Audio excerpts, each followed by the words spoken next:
quality of this panel is fairly insane and reflects the quality of your candidate.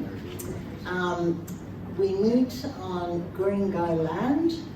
Can I pay my respects to the traditional owners, their elders past, present, and emerging, and just offer a terribly warm welcome. I've known Nicolette for I think maybe 25 years, going back to the 90s in the Sustainable Energy Development Authority. So that's how long she's been at this issue.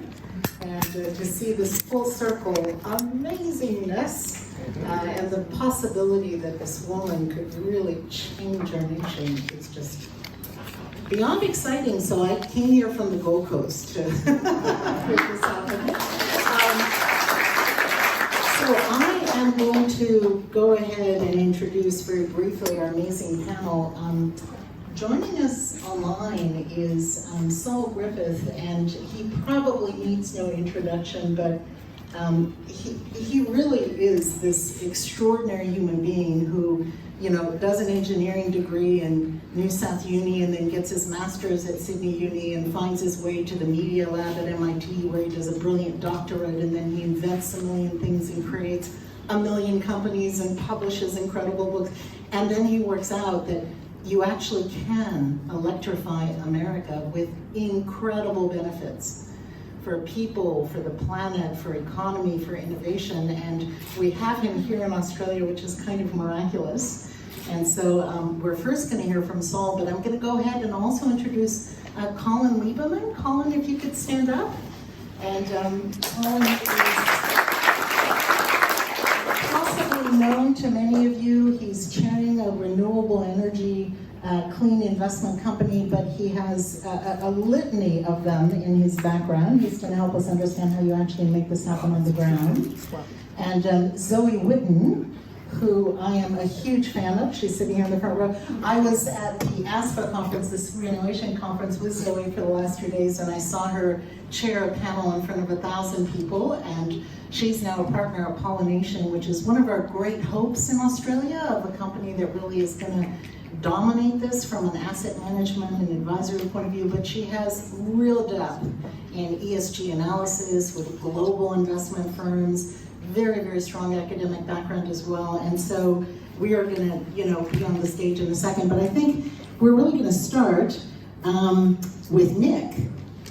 And we're going to start by asking Nick, how does investment in the climate transition create the opportunities that Australia is so thirsty for?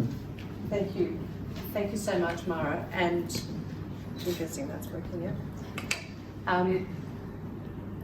I have to also thank everybody for coming. So wonderful to have such an incredibly highly esteemed group of people with us today in Cleantech and investment, so thank you so much. Not on? Okay, thank you. Summary of that was I was just thanking everybody for coming. Thank you also to those that couldn't make it but are joining us here on Zoom and have sent in their short takes as well, which we'll enjoy after the session. And I'm also really excited to be testing this, a Bradfield Issues Group, as a potential model for how in the future, once elected into the 47th Parliament, I'll be gleaning insights and inputs from what is actually an exceptionally experienced and knowledgeable and educated electorate, not just in Bradfield but in the surrounding areas. So, and it's very strong on finance and investment and very strong on clean energy and innovation. So this is a great time to test this model. Now, climate change is the most important issue in the federal election.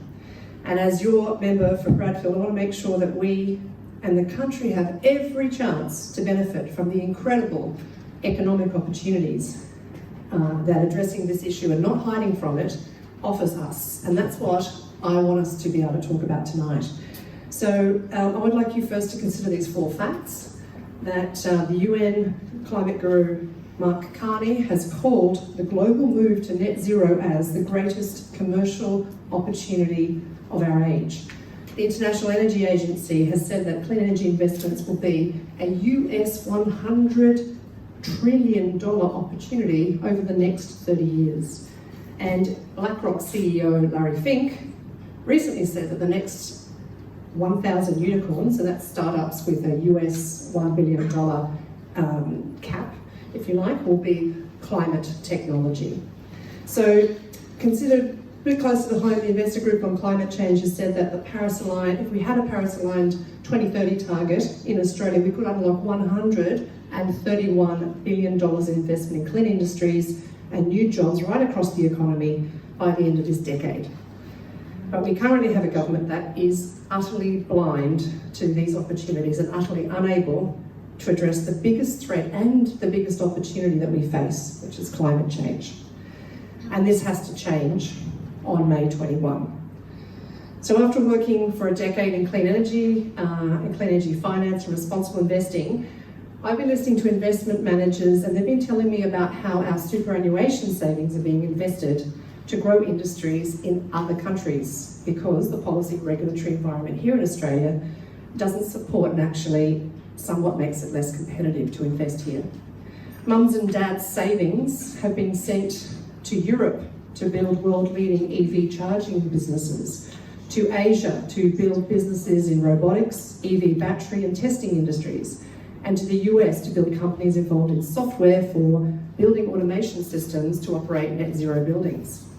And these are just to name a few. So Mara has asked me to talk about the investment opportunities. I'm just going to cut straight into, when elected, what I'm going to be doing. First thing is to support the member for Ringa's climate action bills. A vote for Zali Steggall's climate bills is going to give our country the framework we need to navigate clearly, responsibly and in a measured way towards net zero. And most importantly, it's going to establish an independent climate change commission, which ensures a separation of policy parameters and pace from politics and ideology. And that's what we need to get a forward action on climate. Climate change should never be an election issue again unless it's a race to the top. I also want to advocate for redirecting taxpayer subsidies from propping up fossil fuel industries to helping Australian households become more energy efficient. Advocate for emissions pricing through some kind of market-based mechanism, and I'm open to suggestions.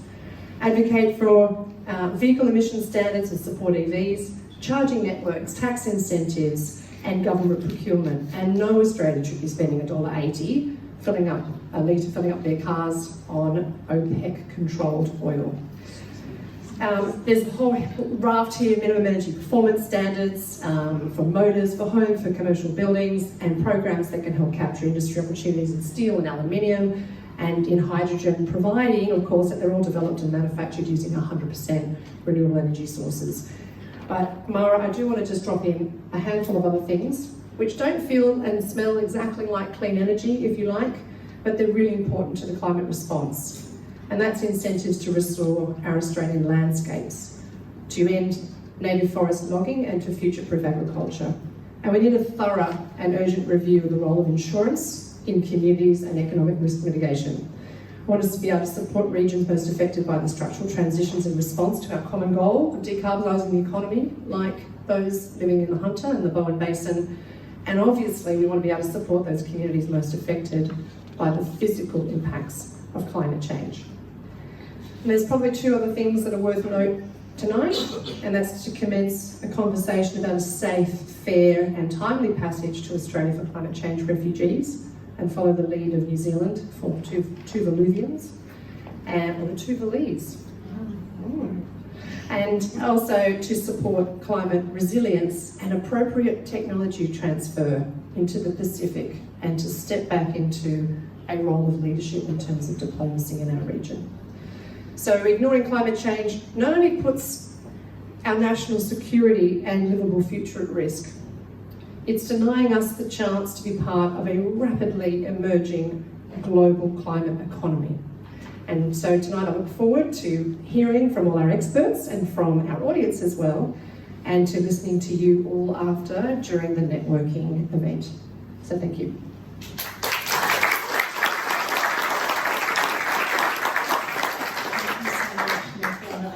grateful. I feel remiss.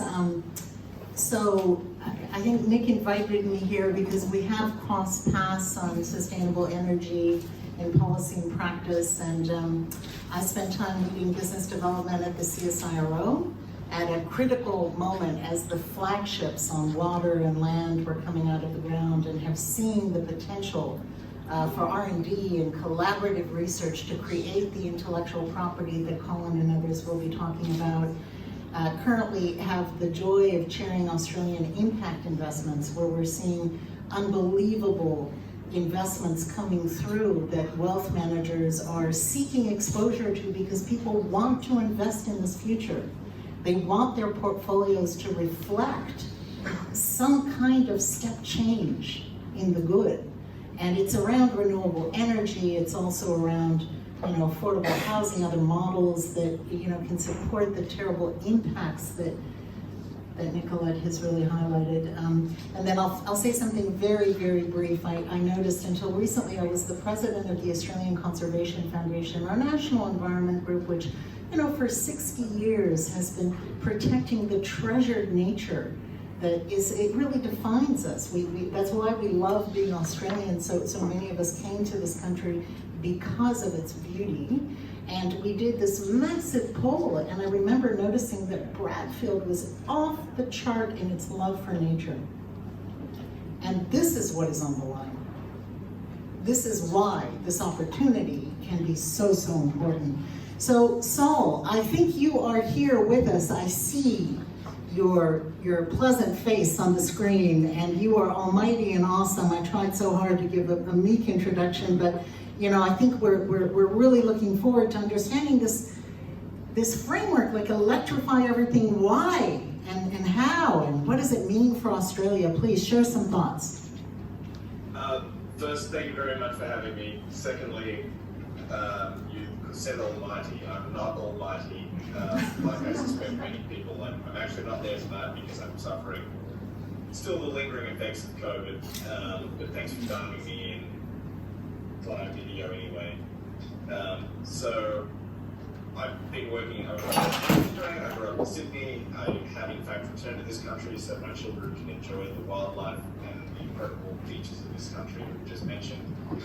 I spent 20 years working in the US in energy technologies and robotics technologies. I've done a huge amount of work with energy. I wrote a book for America called Electrify, which prosecutes the case that our only real pathway out of 85% of our emissions is through electrification, which means not only the traditional conversation about making clean electricity. Saul, I think I'm going to interrupt you for a second because there's difficulty hearing back there, and we're going to try to figure it out. This is You don't speak louder. Marianne, would you come here, please? Three mics in front of you. Can you turn up volume? If I was there, I would bellow and it would work out. I'm going to keep going out. Okay, go for it. Try now. How's that? Testing. Much better. Hooray! So you were telling us about your book. All right, hello everyone. Sorry I'm not there. COVID has slaved me. I was very encouraged by the opening introductions. My name is Saul Grimmill. I grew up in Sydney. I spent the last 20 years in the US working on energy technologies and robotics technologies. I did a huge amount of work with the Department of Energy, including doing unprecedented detailed studies of energy flows through the US economy. That led me to write this book, which was really a love letter to Joe Biden to meet his emissions reduction targets by electrification, which means not only cleaning up the way we generate electricity, but critically electrifying all of our end uses, electrifying our vehicles, electrifying our heating systems, because this is really the only viable pathway to get to zero emissions for the great majority of our emissions, which come from energy, about 85% of our emissions. Even if you're a fan of hydrogen, you have to also then concede that hydrogen itself is also an electrification strategy because it needs to begin with clean electricity. So really, the conversation about electrification was to greatly simplify the what we have to do about climate. That actually led to a far more important book called The Big Switch, which was really to prosecute the case to the Australian people that as somebody who has studied energy systems throughout the world, Australia is still in fact the luckiest country. And what I mean by that, the natural advantages of Australia in our extraordinary renewable resources, the unusual advantage that we have that fossil fuels in Australia are slightly more expensive than they are in the US, meaning the incumbent is more expensive. And because of a couple of unusual political wings that are referred to in America and Europe as the Australian rooftop solar miracle, Australia will be, or could be, if it chooses to be, which is why you need to vote cleverly in the upcoming election, Australia it will be or can be the first country to really cross the threshold where this new electrified economy passes on a huge amount of savings to the Australian people.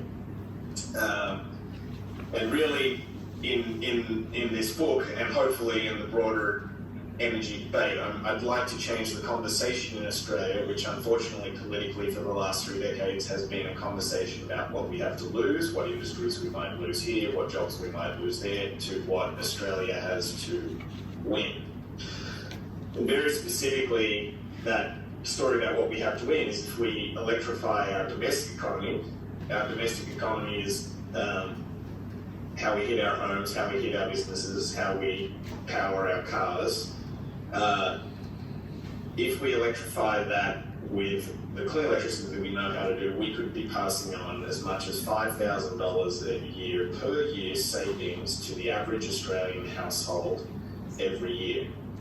This investment opportunity alone, this is demand-side electrification, for something like $10 or $12 billion of investments in Australian households starting next year, or really starting immediately after this election, we should be able to underwrite getting the remaining technologies to make this recipe work, the electric vehicles, the charging systems, the electric heat pumps for our space heat, water heat.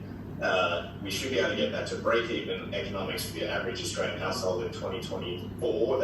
That's 2, 3 or 4 years ahead of America, and as much as 5 or 6 years ahead of Europe.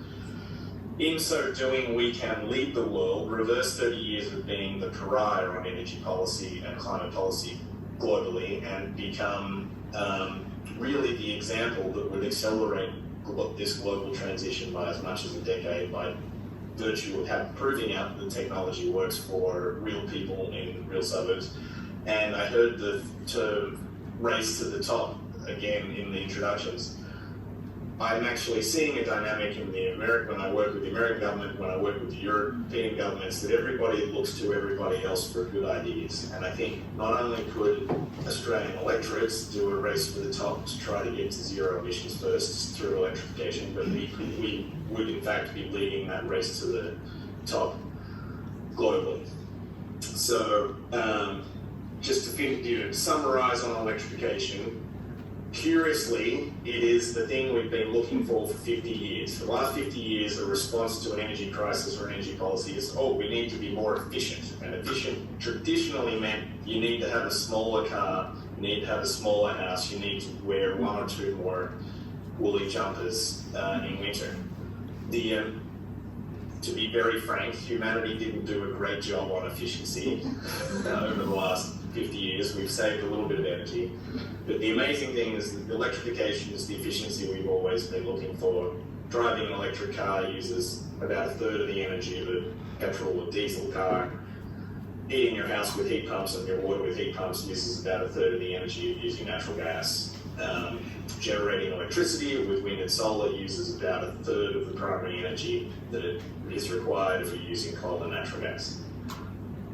What this means is that we really have an opportunity for an abundance in Australia where we can have the existing Australian lifestyle, the existing Australian set of things that comprise the Australian dream, and power it all with less than half of the energy we use today in fossil fuels, and power it all with homegrown renewables.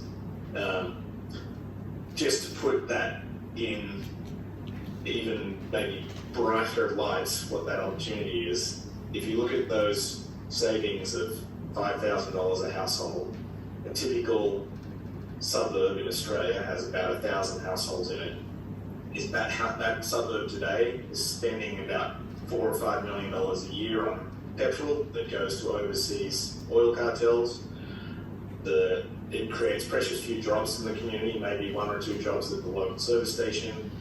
They spend about $1.5 million a year on electricity, which typically leaves the suburb, again, creating very few jobs and going straight to the generators that are elsewhere. And similarly, spend about $800,000 a year on natural gas. Imagine the future that we could have in 2030, where 2/3 of the energy that's generated in that community comes from the community on the rooftops, over the car parks, on the Surf Lifesaving Club, on the roof of the bowling club, store the batteries there, rather than spending that $5 million a year out of the community without creating jobs. It should be creating a dozen jobs for tradies installing and maintaining those things, and the household savings should be creating another 50 to 100 jobs in every community of 1,000 households. You think about what really happens to a community when they have an extra $4 or $5 million a year to spend. You sort of run out of surf life-saving clubs and football fields and school classrooms that you can add to the community. This, I think, Nicolette said,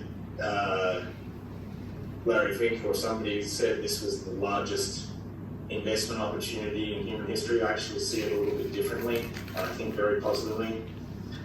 This was, as part of my job with Rewiring America, we convened a group of senators for electrification in the US. At the kickoff party for that, one of the US senators said, "This electrification agenda will be the biggest wealth transfer in human history from the traditional providers of energy to the traditional consumers of energy."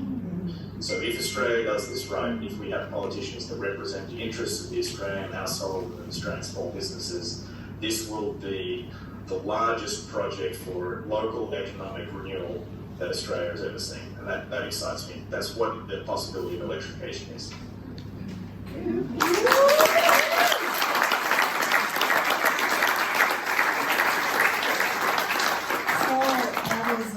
That is just the word that I just absolutely love that you used. Don't worry about me. It's more interesting.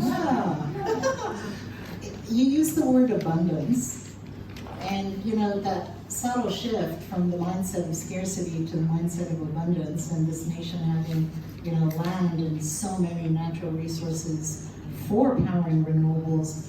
Can you help us to understand how we crack through that affordability nexus? Because sometimes there is this trade-off that's thrown up. This is all really manna from heaven, but it's just not affordable.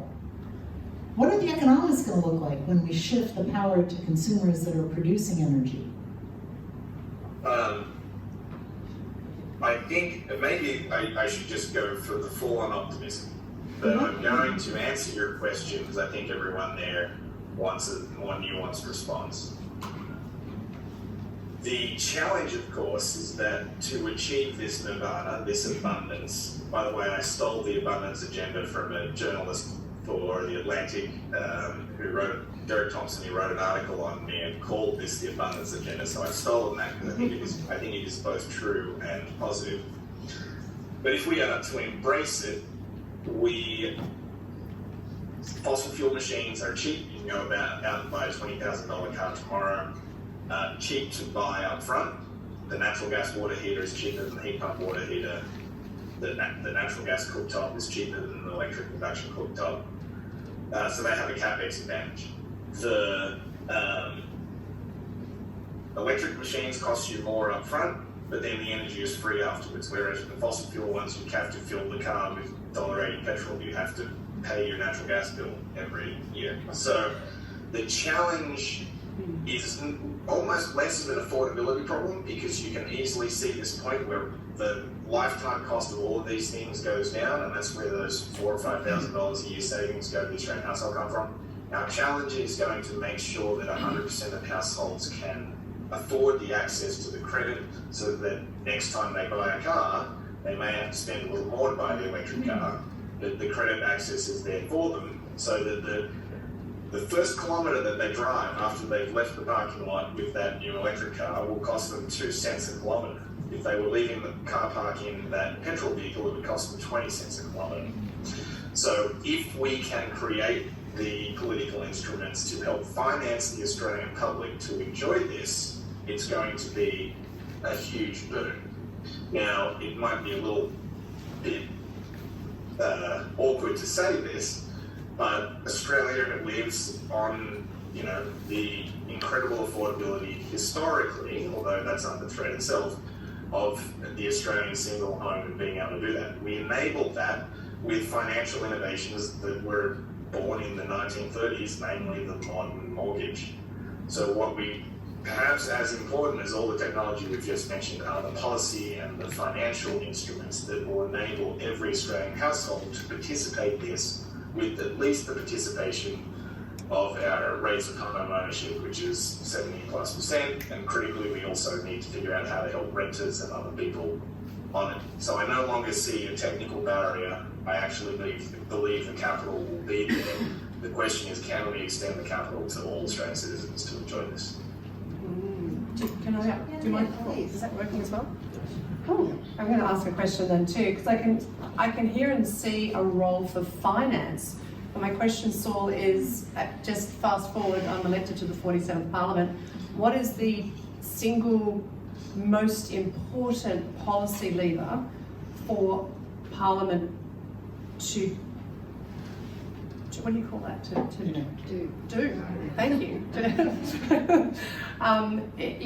Come first time when we said in probably July or so. What is it that we absolutely need to do in order to kick this off, Saul, this electrification? You're going to have to do a magic Jedi mind trick on the Australian people and policy. And what I mean by that is, when we think of infrastructure, we think of dams and bridges and roadways. And we give special finance and special rebates and special low interest loans to infrastructure, like the Snowy 2.0 project, like transmission lines projects. 42% of our emissions are caused by demand-side machines that are owned by households that are currently not defined as infrastructure. And another 25% roughly of our emissions are from small businesses, so that the heat in the building you're in, for example, the vehicles owned by small businesses.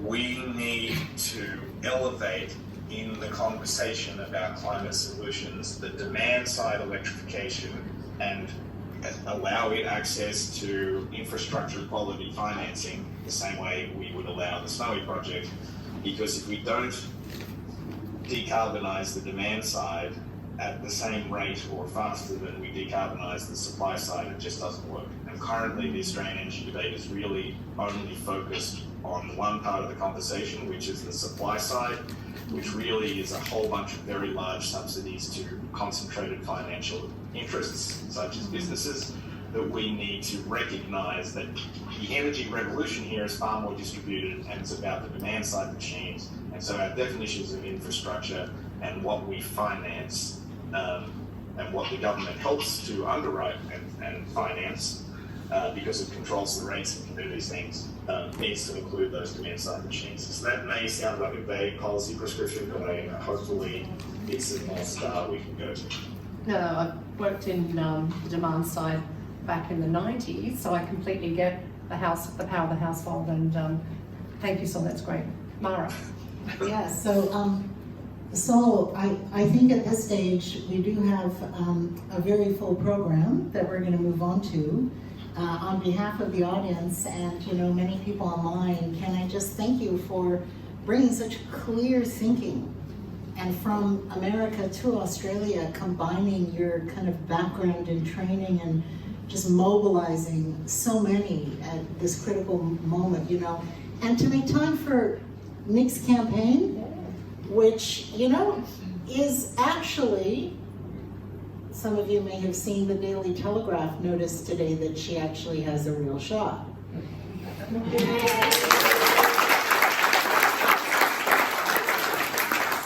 now is our moment, and on behalf of everyone, thank you very much.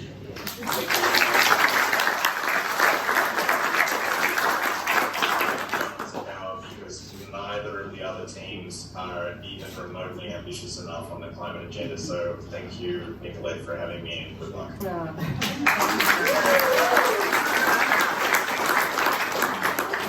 I think we're now moving to a bit of a Q&A, which is going to flow naturally. Introducing Colin Lieberman. Please join us up here.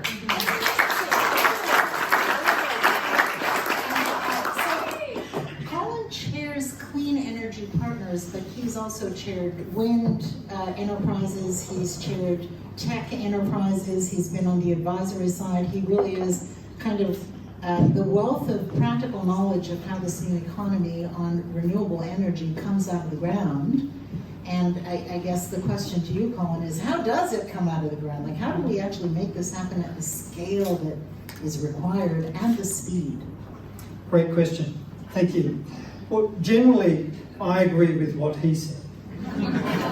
But I'm going to talk about the supply side and how we actually deliver the renewable energy that's required to electrify everything.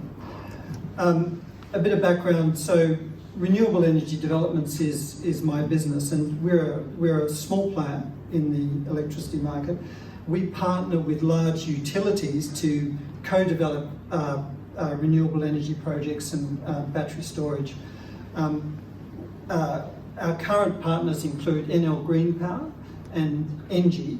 NL is probably one of the top 5 renewable energy operators in the world. They own 50 gigawatts of renewables around the world. Their plan, so 50 gigawatts is approximately the total capacity of generating capacity in Australia right now across all generators. Their plan is to invest 140 billion euros before 2030 in new renewable capacity. So they're going to add another 100 gigawatts of capacity before 2030.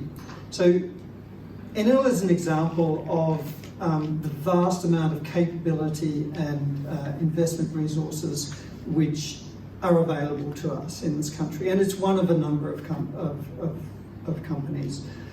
We are partnering with them on a relatively innovative solar and battery storage project at Parkes.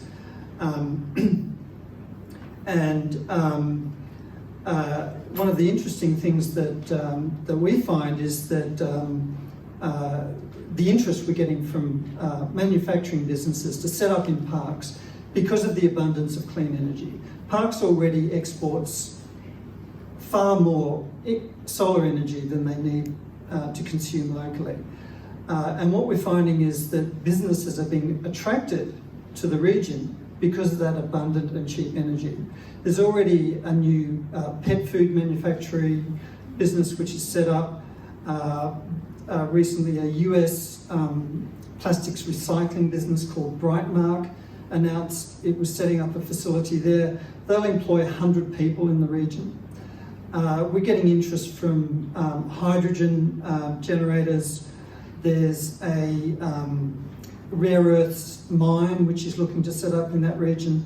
So the point is that abundant, low-cost, clean energy generates opportunities to invest, create processing businesses which we have not, to this point, had in this country, and to generate jobs. And that's the real dividend of abundant, low-cost, clean energy.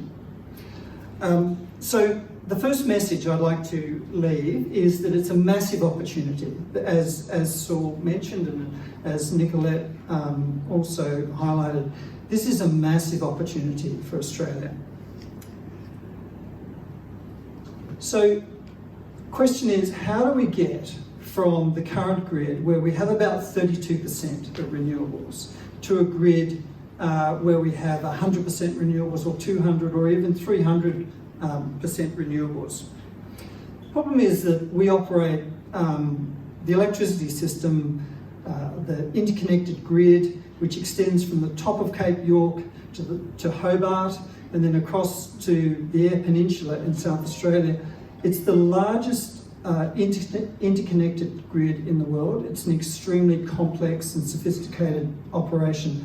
The problem is it was designed for the last century system where we had a relatively small number of big fossil generators exporting energy to the major cities and the regions, and energy tended to flow in one direction. The system that we need, the renewable energy system, will look entirely different. There will be hundreds of generators of different flavours: wind, solar, battery storage, hydro, located throughout that network across the country. Energy will flow in the reverse direction that it has up until this point. The rules and regulations under which we operate were designed for the 20th century system. We need a rapid upgrade to the rules to account for decarbonisation for a start. Secondly, we need the rules to allow the investment in new network that's required to facilitate the new system. And we need the management organisations that operate our network to upgrade their capability. And it needs to be done urgently. There are two burning platforms. The first is the IP, as we were kind of urgently alerted to, the IPCC report, which was released in the same week as the budget. The language that they used demonstrated the urgency with which we need to decarbonise the grid. The second burning platform for us is that almost all of our large fossil fuel generators are going to leave the system. And they're going to leave the system at relatively short notice over the next decade. Origin recently announced that Eraring power station will be retired 7 years earlier than expected. So that's 2025. The capacity of Eraring is 2,800 megawatts. So we need 30 projects the size of mine to come online before 2025 to replace that lost capacity. So there's an urgent need to deliver capacity, and we need to upgrade the system to enable that new capacity. So my second key message is that we need national direction, we need a national policy, we need alignment from the national government right through the state governments in order to send a strong signal to urgently upgrade our systems. If I still have time, I'll You have 30 seconds, it's going to be good. Oh, 30 seconds, okay. So what does the 21st century system look like? Well, it's a highly interconnected network. There will be multiple generators throughout the system. There will be short-term storage in the form of batteries, both large-scale, grid-connected in the network, as well as behind the meter and in homes. And they'll be operated as a virtual power plant, which is centrally controlled. There'll also be longer duration storage like pumped hydros. It'll be a very complex system. There'll be a multiplicity of different technologies and different regions. So there are a couple of key questions. Can that new system deliver on the key criteria of lower cost and reliability? And the answer to both of those is yes. And how do we know that? It's not because that's a wish, it's because it's a well-researched issue. And organisations like AMO, which controls the market, has extensively workshopped and scenario planned for this new system. And the good news is that with geographical, time zone and technological diversity in generation, we can smooth out the peaks and troughs of individual variability in generation. We all know the benefits of a portfolio. We watch our superannuation, savings. Right? We know the benefits of a portfolio, and that's the benefit you get from a system with lots of different generators located in different parts of the network. We also know that with a relatively modest amount of storage, we can fill in those moments during the year when the sun ain't shining and the wind ain't blowing. But the good news is that we don't need any more gas. Gas will be with us for another couple of decades, but we don't need any more gas generation. Thank you very much, Colin. I'm going to cut you off, not Oh, because you you're are? not marvelous. Okay. You are marvelous. It's just I know the marvel that's coming next. So we're going to have a chance to do a bit of Q&A. Please hold on to final thoughts because we will have a bit of a free-flowing conversation here. I'm mindful we have this incredible audience, and I'm looking at Chris Dunstan as well, from the 2030 Race for 2030 Cooperative Research Center at UTS, who is doing exactly that embedded research that, it is here, it is now, it is out of the ground, and it is just so inspiring to know that we can do this thing. But can we welcome Zoe Witten to join us? And Zoe, please join me here.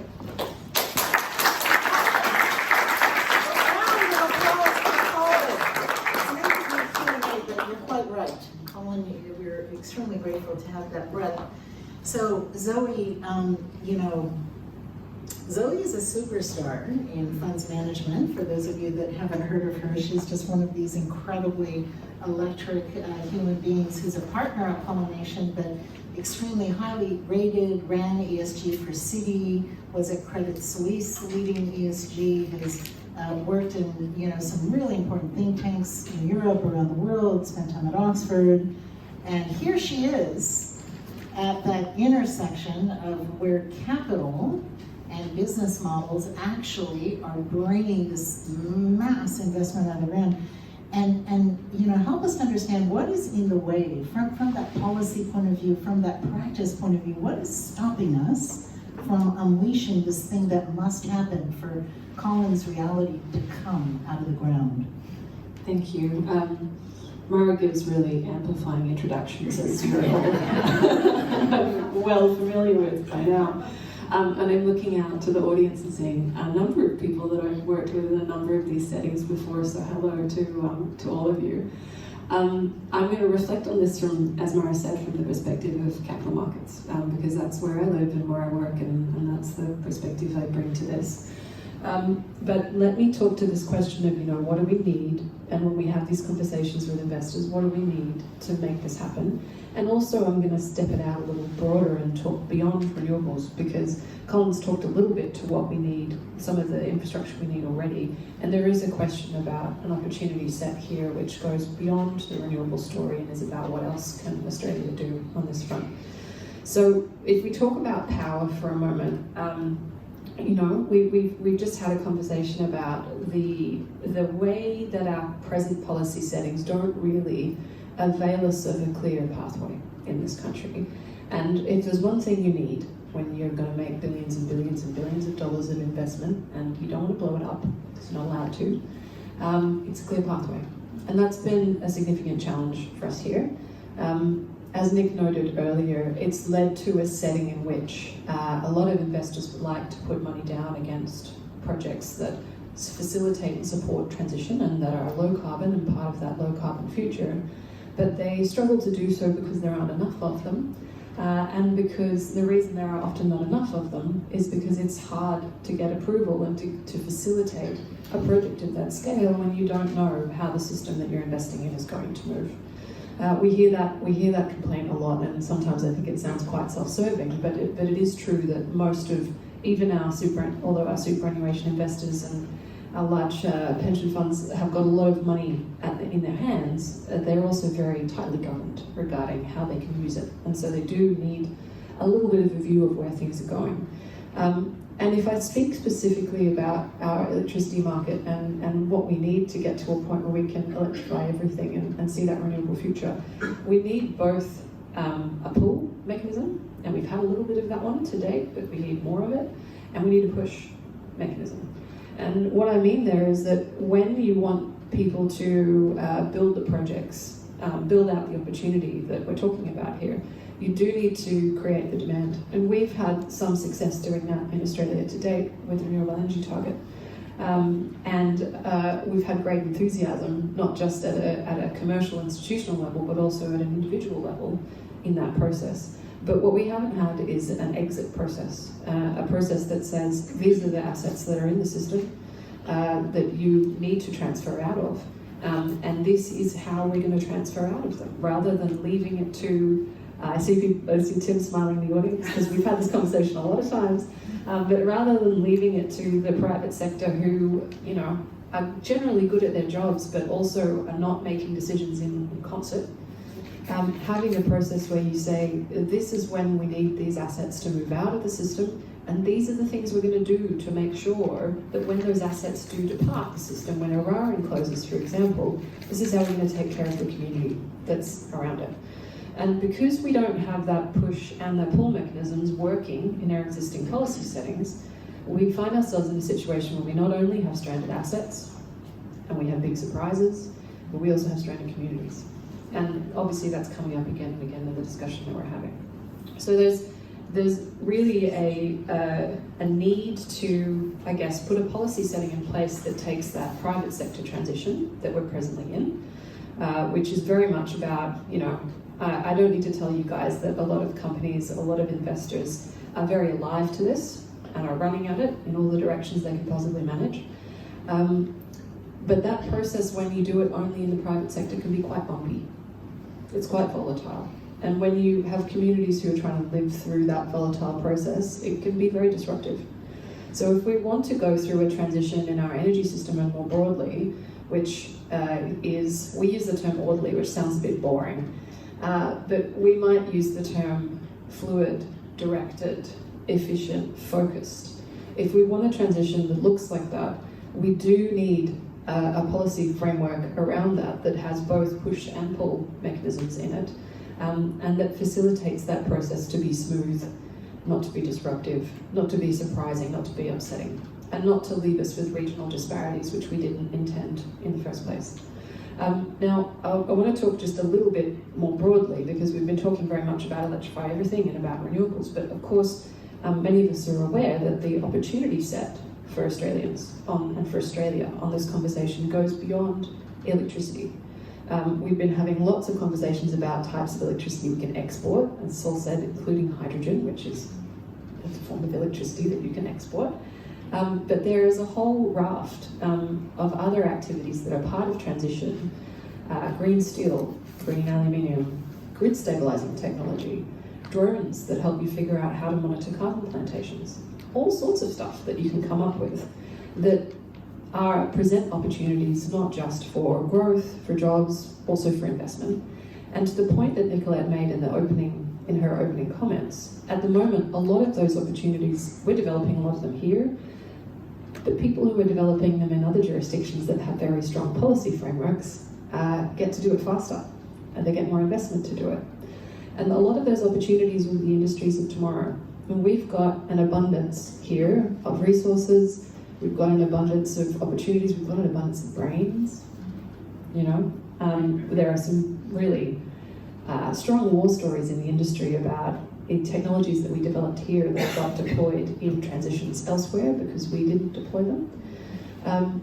And we can be part of that transition story and part of that transition growth story globally if we have the policy settings that create the demand that allow us to build those organizations and build those businesses and then invest in them.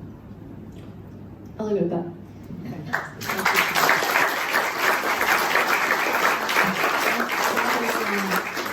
Really, I feel like we are well poised to have a bit of a Q&A and then absolutely open it up to the audience. Let's make sure we have plenty of time for that.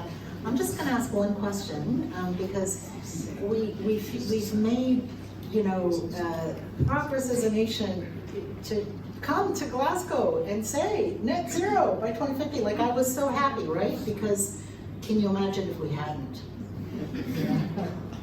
So that is a wonderful thing.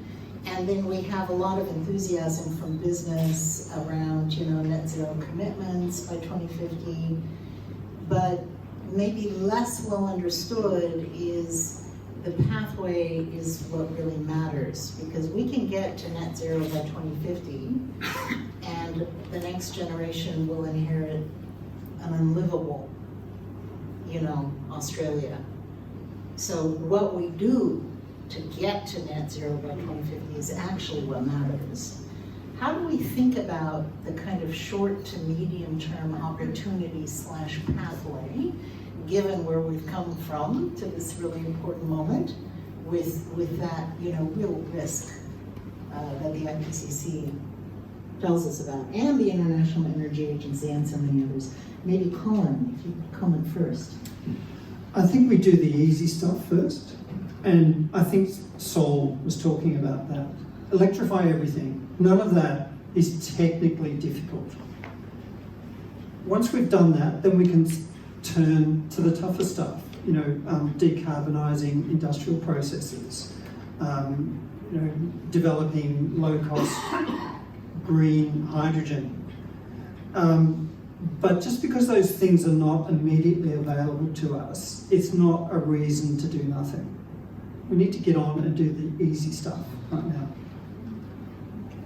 Oh, already sound like a politician. I think it's really important that we look at the principles for change. I'm using 3 in my economic, responsible, forward-thinking platform: fairness, sustainability, and productivity, so that we can be internationally competitive. So I think the answer to the question for me is, can we have a plan, including, that's why we really love Zoe Steggall's climate bills, because it's going to give us a climate change commission with rolling 5-year emission reduction targets, so we'll know where we're going and at what pace. And we won't have to sit around and wait for 28 years until we start doing something. We're going to start doing something on May 22. And it's going to be, and there's no shortage of these. We have these already at Climate Works, and you can read Saul's book too. What Colin says, it's quite easy to electrify Australian households. The harder stuff comes, but each sector, each industry needs a plan. We need a plan for a bioeconomy. We need a plan that actually looks at sustainable timber and the role that that can play in replacing building products. It's a really big thing, and it touches every single sector in our economy. So that's the fun part. We're going to do some planning, and we're going to underpin that planning with some principles, and we're going to tell people what good looks like along the way. So as they go, oh, good, stop, and always review, check, how's it going? Is this fair? Are we including people, or are we leaving people behind? Let's work harder there. Are we achieving environmental sustainability, but also social sustainability? And are we improving our productivity as a nation? Are we actually creating more units of GDP with less inputs, and on a renewable basis? And are we doing it at a pace that makes sure that we're internationally competitive? Very good. It's so funny. Sometimes we forget. Zoe's, I pass over to you, and I think that screen has gone down. It's fine. It's We're fine. still visible. Very good. It's so funny as Nicolette was reflecting on the need for planning and just noticing China has done quite a bit planning, right? Yes. Yeah. Like, we have to learn also in this fast-changing world, have a bit of situational awareness. Zoe. I think it's an interesting point, because one of the challenges we're dealing with, both here and everywhere, is that transition basically is saying you've got to undertake industrial change, but you've got to do it faster than you normally would. And that's where a lot of the challenges come from. That's where you end up with assets that you thought were going to be worth something, and then it turns out they're not. Or infrastructure that you built, now it's in the wrong place. Or communities who thought they had jobs and now they don't. And we've seen those types of fast transitions happen in other settings before, and sometimes they don't go well. So Detroit was a good example of a situation where something changed quite quickly, and we didn't have the thinking and the policy infrastructure to deal with the fact that that change was coming at us. And so I think being aware of the fact that we're in a setting in which things are changing faster than they normally will, It's going to last for a while, and we need to be a little bit more active in getting prepared for that. And some of our existing commercial and policy mechanisms won't actually help us facilitate that change. It's a good frame to think about the process. But I think to the question of, what do we do about getting that transition trajectory to be the right shape, right? We don't just want to go out to 2050 and jump off a cliff. We've kind of got to get there along the way. There's a lot of easy stuff to be done. And you'd be surprised in an economy like ours how much easy stuff is actually available. I remember talking to one of the strategists at one of the big utilities a few years ago, and they said, I think we need a carbon price of about $12.50 to decarbonise the Australian grid to the extent that we need to get to our more ambitious targets, not the easy ones, the hard ones. And that was because there's so much low-hanging fruit. So we're a very heavy industry economy, but it also means that there are quite a lot of places where we can do things differently and we can actually go quite a long way. But the thing I would note is that it's useful also to now get a head start on the hard stuff. And we've all talked about this a little bit, but I talked before about push and pull mechanisms. The other piece of policy you need is something to support R&D. Because as that transition process speeds up, and as that pathway gets sharper and sharper, you need a mechanism for getting solutions into that process that you don't presently have faster than you would normally be able to rely on. I think that's marvelous. Just listening to the blended conversations reminded, this electorate, it has very strong professional, makeup, lots of consultants, bankers, lawyers. You would, of course, be familiar with those classic McKinsey horizons. The 3 horizons of growth, the world's most tested strategic framework. I was going to say, does David White, who authored the 3 horizons of growth, live in this electorate? I think he might, and he should be here, because we both know David very well, and he's a gem. And, it's that idea that just as the enduring businesses always have opportunity sets that are doing the R&D that might be 3-5 years away, have emerging businesses where just a little bit of revenue, but they're growing, and then they're really defending their existing businesses. As a nation, we can think that way. And for me, it's terribly inspiring. I think Blair Palese, our magical communicator here, once published, she spent time with Twiggy, with Andrew Forrest, and the way, the quote that I just found so unnerving and important, the energy transition is like a knife fight in a phone box. That's what's going on, right? And yet, we still have that easy, important, electrified, day-to-day thing that needs to happen on the short term, don't we? And can I add to that I think the metaphor of the 3 horizons of growth is good, not in the least because one of the things companies always struggle with, the reason that model exists, is doing the 3rd horizon. You're always looking at what you presently do well, you want to reinvest in it, it's making you a lot of money, you've got everything set up around it, and so you need to be over there, that's coming, but every AGM you have, every board meeting you get to, it's so easy just to make the decision about the horizon you're presently at and to neglect horizon 3. And that metaphor, I think, is quite powerful for the challenge that we have here. If transition is, as you have described, that grim metaphor, or as Twiggy described, then you need to be on your toes and you need to have your eye on your horizon 3. You can't fall prey to your own incumbency, which is a risk for us. It is a risk for us. Can I shift the conversation? Please start thinking of the fabulous questions we're about to get from all of you, wonderful people. Living on the border of the northern rivers and the hinterland behind Burley Beach, and having experienced 2 years now of La Nina, three days ago, a colleague in San Francisco sent me an article from the Bureau in America saying, guess what? It's pointing towards a 3rd La Nina year, and it might be worse than the past 2. And our nation is literally flooding out, and we know the bushfires that are come off the back of that with all that undergrowth, you know. Our communities, our cities, our roads, our infrastructure. How do we skip and chew gum at the same time? How do we think about the adaptation side? How do we finance that? How do we think about the inclusion elements of that, given who lives on the floodplains that are just going to keep getting hammered? Really good question, for which, of course, I'm no expert, but I've got a good process for getting the inputs. It's actually, I find it really interesting, having just come off the back of working in the Australian Sustainable Finance Initiative and a roadmap between insurance, banking and investment, about some of those big, hairy and audacious challenges. How do you put finance to work to help deliver on the Sustainable Development Goals, 17 of them, 169 targets around climate action and economic growth responsibly, and educating women and girls and all sorts of those goals. What I came away with was an interesting and brand new appreciation of the role of insurance in our sector. And so I'm watching at the moment, and I'm just illustrating as an example of why we have to actually have a pause, because we do need that first, second and third horizon, about what role do we choose. I probably should start with, if we acknowledge that we don't want to leave anybody behind, what role do we choose for our nation in terms of providing insurance for people in areas of high risk?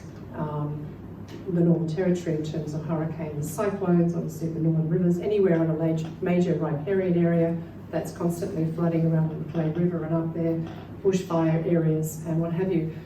Is this something that we want to have, like we have with your green slip with a car, mandatory third-party coverage for injury and what have you? Is this something that we want to add to our tax bills? Or do we need to be more clever and allow the insurance industry to implement many of its recommendations that it's had around some real risk pricing for people, so that we start to create the incentives for things like in building and construction of homes that are better able to be more resilient to bushfires and to floods, and building those homes so that people's lives aren't destroyed every time that there is a natural disaster, that they are building back in safer areas, and they're building back stronger, and they have agency over their lives. If only we had some better pricing, maybe those signals would push through. So sorry, I've rambled there, but I think the role of insurance is a really interesting one, and I think is worthy of review in this whole sort of prism around adaptation and resilience building. Colin, I'm intrigued by the park's vision because it is so powerful. These naturally aggregating investments in very diverse industries because of this abundant low-cost power that feels quite, reliable as well, right? Because it's right there. How do we think about designing for natural disasters, movability as that distributed energy model and all the industry that flows from it emerges in this great land? And how do we think about the planning of that? Well, I guess the good news is that with the 21st century system, it will be extremely diverse. It will be regionally diverse. So all your eggs are not in one basket. So that's one thing. On a kind of facility basis, you just need to site them carefully so that they're out of flood plains and earthquake zones and tornado zones and all of those kinds of things, and those things are changing with a climate changing climate. But I suspect the system of the 21st century is going to be your friend because it's so distributed. I think to add to what Nick said, that one of the interesting things about the insurance industry is that the insurance industry has historically had to know about where these risks were. They're very good at modelling climate risk. You know, when APRA recently said to the banks, would you please think about climate risk in all of the portfolios? It was the insurers, the reinsurers particularly, who came in and said, well, we can tell you about where those climate risks are going to land because we've been thinking about it for 3 or 4 decades because we wear it all the time. And that's a really fascinating and also quite useful source of information, which presently is used for commercial purposes, but that could also be utilised for public purposes to inform some of this conversation around where do we build, where do we not build, how do we develop infrastructure over time, where do we invest. And recently, a colleague of mine, Jeff Summerhays, who many of you will know, did some work with UNEP about this, saying, you know, there's this treasure trove of information that is in the insurance system, which is about where we see risk and how we handle risk. Can we get it out?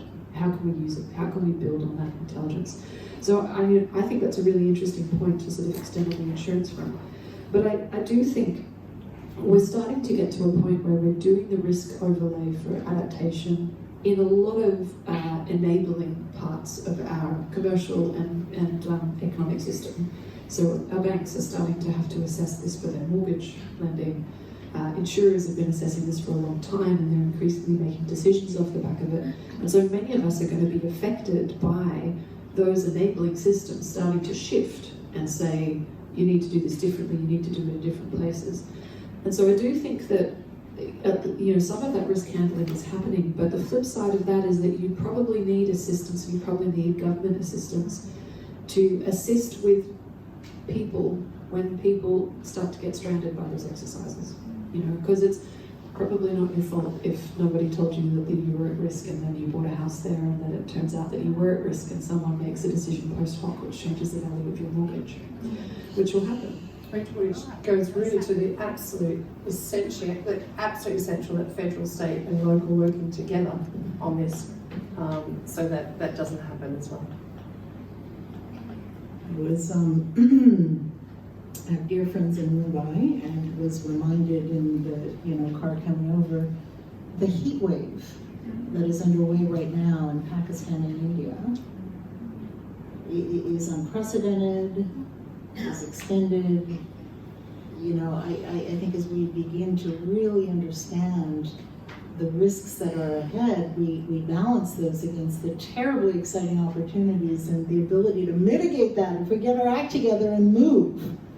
So, you know, with that sort of spirit, Zoe. Well, I want to say there is also an opportunity conversation here, and people are not as alive to it. We talk about transition opportunity, we've just been talking about renewables and steel and all sorts of fun things like things that Twiggy likes. But there's an opportunity that is presented to us here on the adaptation front as well. When you start to do adaptation, a lot of what you have to do is build new services, build new infrastructure and new systems that enable you to deal with the things that you're going to have to deal with.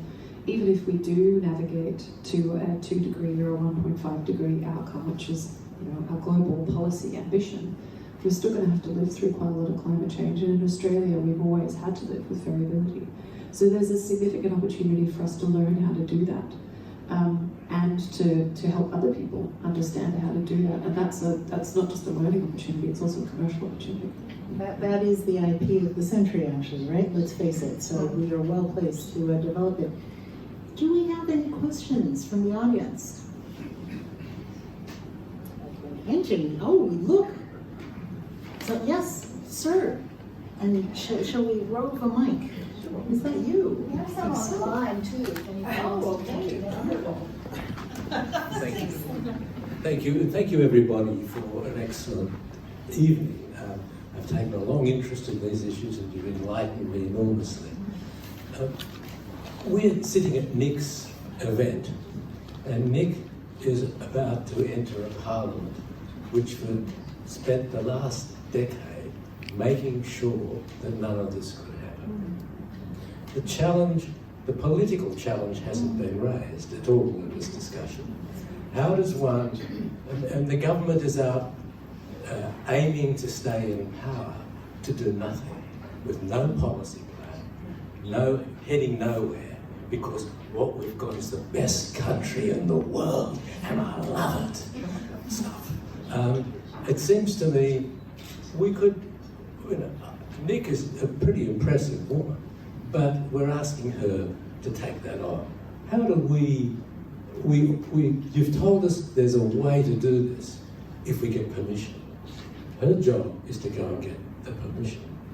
How do we help her? How do these clever people here help her make sure she can do that? Zali Steagall's no fool, she got a lot of help, but they won't even let her debate the plan. So this is the conundrum, I think, of the moment, and it's the conundrum of this marvellous woman who wants to take it on. We need to help her. How?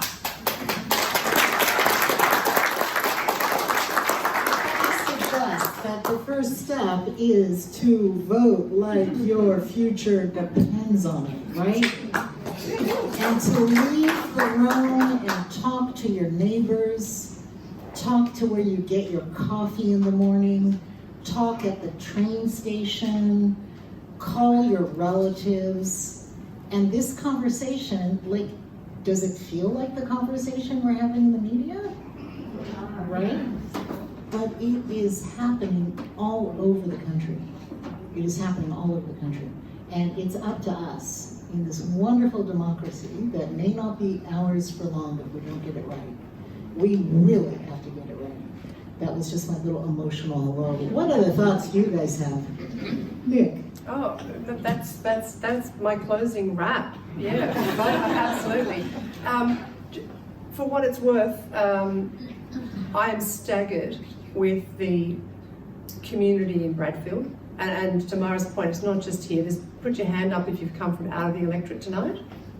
Look at that, there we go. And I imagine online, you can put your hands up too. Because we're all in this together. And this climate change doesn't know electoral boundaries, does it? So it's a very, let's just say that it can't get worse. This is the tipping point. This election, it has to change. And with all the might of the people voting in the whole of Australia, it will. I have no other answer for you that it's going to change. So it's all. Okay, wonderful. We have a follow-up, and then we will go online for a couple of questions, please. I want to make that question harder though, because the forces of darkness aren't going to go away. On my list are the Murdoch press, Matt Canavan and what he represents. Conservatives are not going to give up. What about fossil fuel incumbency, which is not going to give up its riches? And then finally, countries promising on IPC recommendations and not following up on them. I think we've been too optimistic. This is a political as well as an investment meeting, and there has to be solutions to those. The forces of darkness are not going away. So I kind of agree and I kind of don't. And here's why, When we think about how quickly those solar PV panels came down in price, once the Germans put in place a serious feed-in tariff, and then several European countries, California, Australia followed, and the Chinese and others began to manufacture at scale, our wonderful New South Union technology, many others, fueling that learning curve, we've seen this exponential shift in the competitiveness of renewables. And that's just the household decentralized version, the commercial scale as well. I get that there's incumbents in fossil fuels. I thoroughly understand it's invested not just in listed markets, but in private equity behind, the scrutiny of markets. But the economics have tilted so much, the opportunity, the investment side, the potential is so there. I sit as a director on the board of Australian Ethical. I see we've got some colleagues that live, here in Bradfield that are here with us. The investment opportunities are so very compelling. I had the pleasure of meeting with Tim Reed at the Business Council when I was back with ACF to hear about their sound support for net zero and really wanting the momentum. And I think there's a different moment that we're in now than it was 5 years ago, certainly 10 years ago. This is one of, yes, we need that certainty. We need that planning and that pathway. The economics have tilted The impacts are here with us now, and I actually am optimistic that we can do this thing. We will continue to have the Murdoch Press. We will continue to have, you know, fringe dwellers that are out there. Some of those companies are going to transition and make it. Others are not. We'll see the cost of capital shift, you know, as we go. But I actually think this moment is one where we can acknowledge that that is the context. And I actually don't think it's about conservatives. In the circles that I walk, surprisingly, there are very conservative people that see a huge opportunity and that understand the science, the risk, and, you know, want to get on with it. So I think there's a moment here for us to capture, but I appreciate it, and I don't want to dismiss that. I just wanted to share my own sense of it. What do others think? What do you think, Colin? I think that money talks. I think both with where investment funds are deployed, but the companies that talk to us about buying the energy from parks are companies that want to save money. You know, there are some of those companies that have ESG requirements that they have to meet, but a lot of them don't, and they just want cheap energy. So the mine down the road is interested in buying our energy because they know that when they buy energy from us, the price of that is locked in for 20 years. It will never change, which you cannot say of, you know, energy generated by gas or coal. So stuff happens in the commercial world, irrespective of central planning. The problem is without a national plan, without, you know, national plan for transition, it's going to be a really bumpy ride because there are going to be more Ararinks which drop out of the system at short notice. Our wholesale price is currently running at about 3 to 4 times the long-term average. That kind of stuff will happen more often. So the ride will be much bumpier, the costs will be higher, the risks will be higher.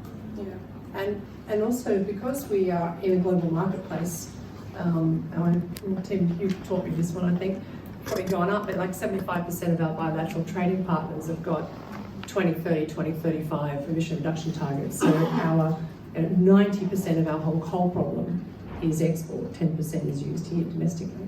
So when countries stop taking our coal or pricing it prohibitively, it has ramifications through on the bottom line and into our portfolios. So just this week, one of the big 4 banks went hard with a new green mortgage. If you've got a highly energy efficient house with solar panels, right through down to batteries. So when the big banks, it's quite, you know, start doing these type of things, they know they have to decarbonise the highest carbon part of their portfolio, which is households. So they're going to turn up and help solve some of those problems that Saul's talking about, which is the high upfront capital costs to bring you your EVs that we all want. So I don't know, I'm having a bit of a yay, the market's got this, but not because our market's got it, because Europe has regulated for this, because in California they're running hard to achieve this. We are being pulled along because of the leadership of other countries, and our players here know if they don't keep up, it's going to cost them a lot to stay internationally competitive. I think the only thing I'd add to that is that we are also in a setting where some of our most powerful commercial entities have started to wear 5-10 years worth of not being able to act on this and bearing costs on it. We've had some interesting conversations. We talk with a lot of investors all the time, and one of the things a lot of them say is either, you know, I wanted to get into this, but there wasn't an opportunity, there weren't enough of them, we didn't do enough of that stuff here in Australia. So my peers who've got investments offshore are doing better than I am. And that experience is reflected in a number of parties in the economy. And that brings us to an odd moment, I think, which is that some of the blockers that you've identified are pretty entrenched, and we're probably going to have to do this with them in place. But we're in an odd space where we have probably more consensus is not the right word, but more alignment across a number of parties, including commercial parties, on the need for policy than we would have had in the past. And that is despite the fact that we're obviously very subject to Dutch disease in some respects, right? Which is we've got this very, very strong resource that we always have, and it's difficult for us to think about other things and do things in other ways. So I think that's talking about Mara's moment piece there, which is potentially some of those barriers don't go away, but we might be at a moment where we have more of a, I don't want to use the word coalition, than we normally would across a broader group of actors to try and get some of this in place. And I guess we'll have to see if it makes a difference. I think we are going to have one more question from the audience. Sorry, I can't see who. This one, any more questions? Yeah, this one. Is it from you? Yes, oh. Oh, sorry. I thought we were pointing to someone and I kept looking at who. So, Colin, this is sort of a question for you, but it's directed to Nikki. So I live in the Hunter, and every morning as I walk the dog, I gaze lovingly at a raring across the lake. So I want to know, right? It's going to close in 2025. Saul talked about a super fast electrification. You talk about parks, right? Are we going to do it industry by industry? So are we going to do it domestically first and then the big industries? I know it's a complex system, but just the solar renewable opportunity. Or are we going to do it geographically, region by region, like parks? And if which way it's going to happen, what do you need Nikki to do and start on the 22nd of May? I need Nikki to push through legislation to roll out a very 10,000 kilometres of new network around the country. And we know that there's extremely good payback on that network. We know AMO tells us that we'll earn $1 billion in net benefit every year for 20 years from that 10,000 kilometres of network. And that will give you the highly interconnected network around the country, which will provide those opportunities for generation to pop up in appropriate areas where the resource is. So do I need to prioritise taking away this taxpayer subsidy of fossil fuels onto that project so it's cost neutral? I'd vote for that. Okay. Well, that's very specific, 10,000 kilometers. It kind of solves that question. Yes, I think so. There's a question from Greg Ebeling on the chat. How will you resolve the problem of wind and solar intermittency for industry and commerce, the majority of electricity consumption, noting that batteries are decades away from being cost effective for true bulk storage, and EVs plugged in our garages for domestic storage is a very limited solution, and we need to do this before 2030. Everyone wants to take this answer, so Colin's going to start. So the answer to that is that we'll be okay. That just because the wind is not blowing in Cape York, it doesn't mean the wind is not howling in Hobart. And the grid will be, the 21st century grid will be highly interconnected. It will connect what have, until this point, been a number of state-based markets. With a highly interconnected grid, we get the benefit of diversity of region and technology and weather regimes. When the sun goes down in Byron Bay, it's still shining on the Eyre Peninsula. So that multiplicity of generators provides the portfolio benefit and smooths out the peaks and troughs of individual generators. On top of that, we'll need storage. But, you know, we're going to do this over 10 to 15 years.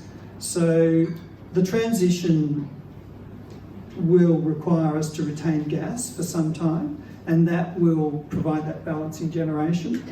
But over time, we are seeing the cost of battery storage reducing. So it will reduce over that time. We will see Snowy Hydro 2 come into the system. We'll see other big long-term storage projects come in and fill those gaps. Okay. Would anyone like to add to that, or can... I would only add to that there was a really interesting there are a number of storage solutions that say that, so it's not just batteries, particularly when you talk about grid scale. We've got a few options. But there was a really interesting chart in the latest IPCC report, which is the report that the United Nations Climate Change Research Body does on a regular basis, just to sort of say, where are we at? How's the book? How's it going? What do we need to do to get to the place we've got to be at? And they published the third one of those reports, which is what do we need to do, a couple of weeks ago. And there was a chart in it that had it sort of said what you would expect, which is, guys, it's not going super well. But they said there are a few bright spots. One of the bright spots is technology costs, and particularly they had this chart which was wind, modular solar, batteries, and these cost curves. Like, you don't get to see too much in the commercial sector, but you do see with manufactured modular technologies, like chips, right, in the computer. And the price curves are falling like you wouldn't believe. And one of the things they said is, they said, look, we really didn't anticipate in the last time that we did this assessment exercise exactly what the nature of the manufacturing base and the structure of the battery solution was going to mean for cost curves. And I remember that. I remember, Tim remembers this too, 5 years ago looking at battery cost curves, and everyone was going, my God, they're coming down like crazy, but they should go flat soon. You know, this can't happen. This can't keep going forever. And the learning process in that has been that where we do have modular energy solutions, and some of these solutions are increasingly about firming, which is the question at hand, the cost improvements that we get in some of those technologies can be really surprising, even to those of us who spend all of our time thinking about how they might evolve.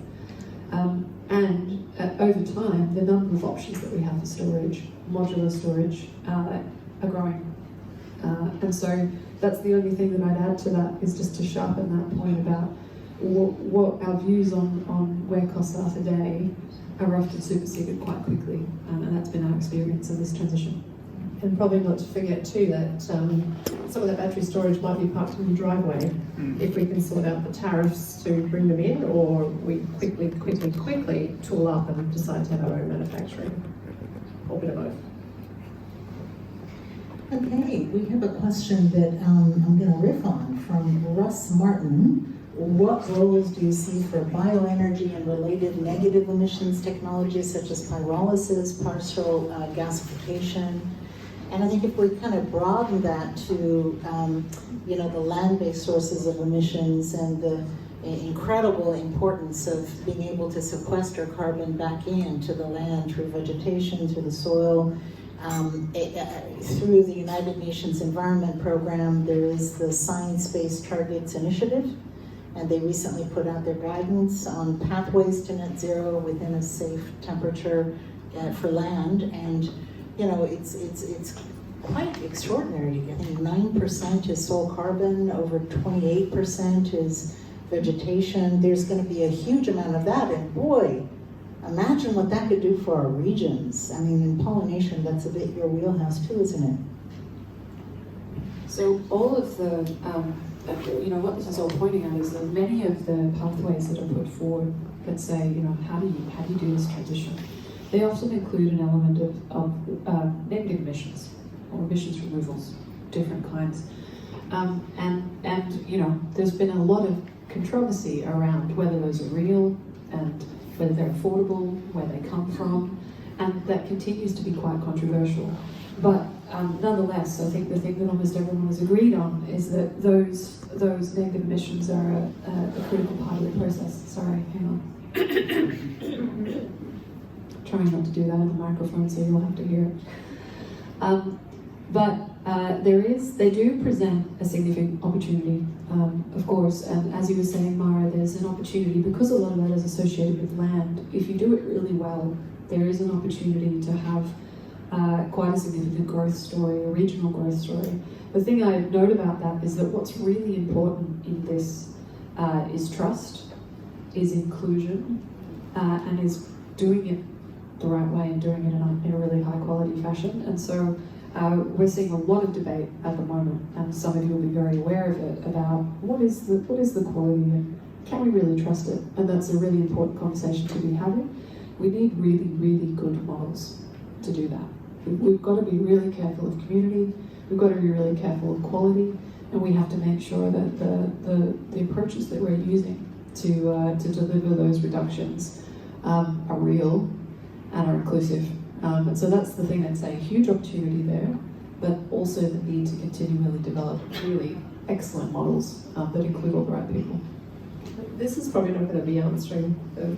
No, sorry, go back to his question. Poor guy. No, the gasification, but no, I was actually going to riff on a bit more about that some of those co-benefits when you start doing land-based solutions, you get, let's revegetate some of those riparian zones and get using those banks to manage as a mitigation for stormwater down rivers, and have vegetation, high biodiversity conservation, wildlife corridors.